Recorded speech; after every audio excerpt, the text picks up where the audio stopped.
नमस्कार विद्यार्थी मित्रांनो, सोपे गणित या युट्यूब चॅनल मध्ये स्वागत आहे.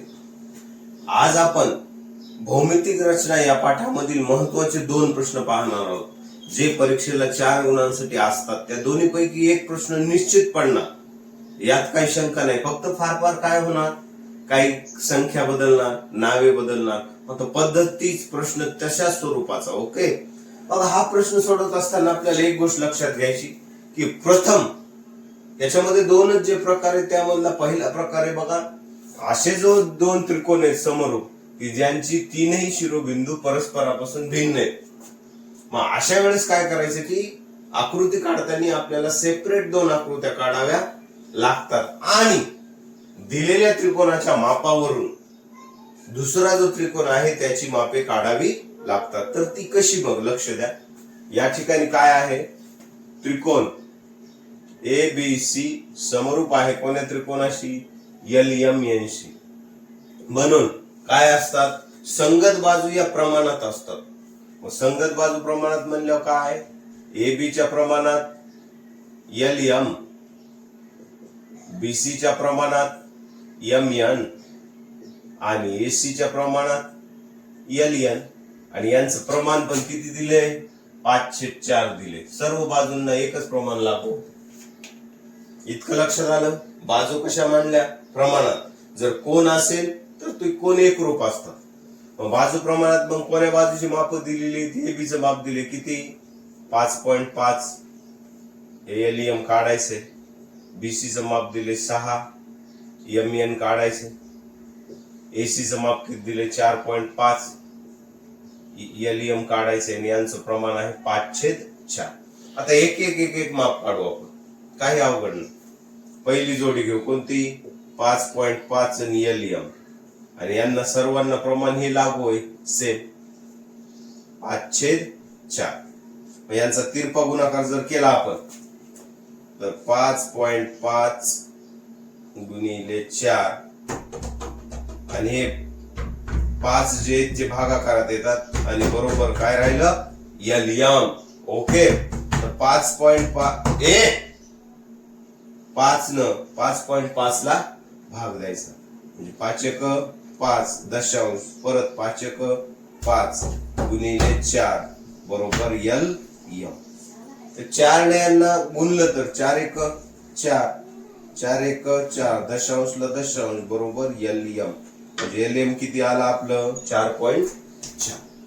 जसं LM काढलं तसंच उरलेल्या पण बाजू आपण काढून घ्यायच्या.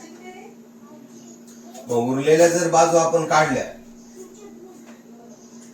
मग आता दुसरी बाजू कोणती आहे, 6/MN बरोबर प्रमाण हे 5/4.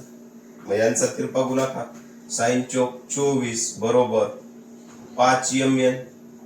तर 5 गुणाकारात आहेत, इकडे आल्या भागाकारात जाते बरोबर MN राहिले.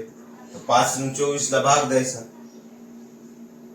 5 चौक 20, किती उरले, 4 ला भाग जात नाही म्हणून 0 द्याला म्हणून दशांश, 5/8 40, 4.8 बरोबर MN.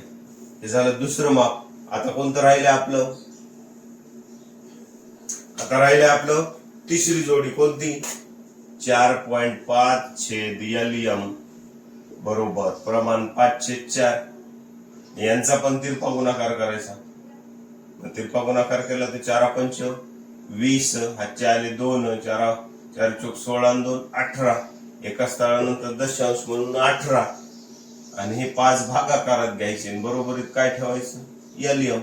तर 5 ने 18 ला भाग द्यायचा, 5 त्रिक 15, 3 उरले, भाग जात त्यामुळे 0 द्याला म्हणून दशांश, 5 30 बरोबर LM. म्हणजे LM किती आली तुमची, 3.6. अशा प्रकारे विद्यार्थी मित्रांनो, दिलेल्या त्रिकोणावरून आपण ABC ची माप दिली तर काढले कशाची, LMN. आता आपल्याला काय काढायचे, हे दोन्ही त्रिकोण काढायचे. तर एका त्रिकोणाची माप दिली ती आपण दुसरी काढली. चल मग आता त्रिकोण काढू. कोणतं त्रिकोण काढायचं आपल्याला, आता त्रिकोण काढायचं आपल्याला ABC बरोबर. तर त्रिकोण काढत असताना जर चुकायचा नसेल त्रिकोण, तर एक छोटी कच्ची आकृती काढून घ्यायची, कधी पण अशी छोटी कच्ची आकृती, याला नाव द्यायची ABC. ह्याची माप काय येतं एबीसी चे? AB किती आहे?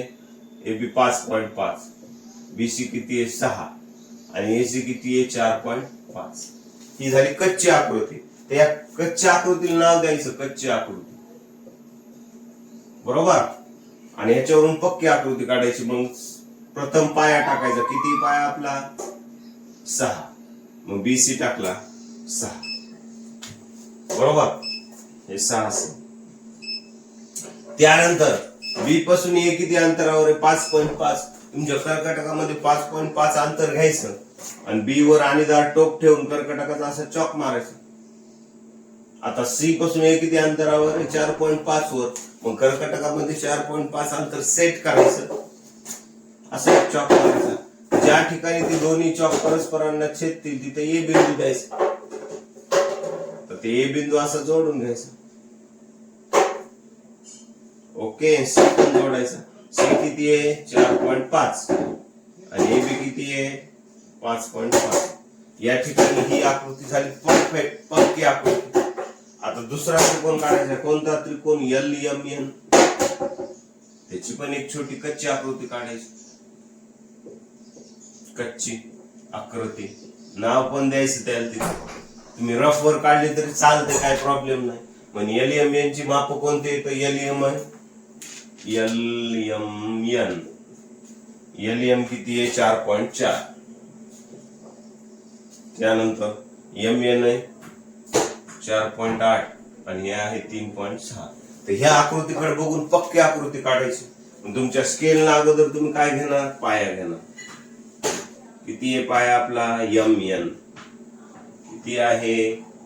4.8. फुकटचे मार्क आहेत बघा, अतिशय सोपे.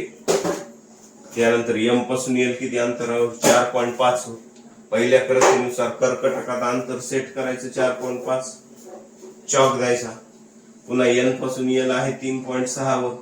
3.6चं अंतर सेट करून चॉक द्या आणि असं जोडून द्या. त्याला द्या L बिंदू. ते 4.4 तर 3.6. मग ही आकृती झाली LMN. अशा प्रकारे विद्यार्थी मित्रांनो ही पक्की ABC त्याला समरूप असणारी LMN. अशा प्रकारे आपण जर त्रिकोणामध्ये, समरूप त्रिकोणामध्ये तिन्हीचे शिरोबिंदू वेगवेगळे असतील तर ही क्रिया करायची. आणि शिरोबिंदू एक जर समान आला तर कोणती क्रिया करायची या पुढील व्हिडिओत मी सांगतो लगेच तुम्हाला. ओके. परीक्षेला येण्यासारखं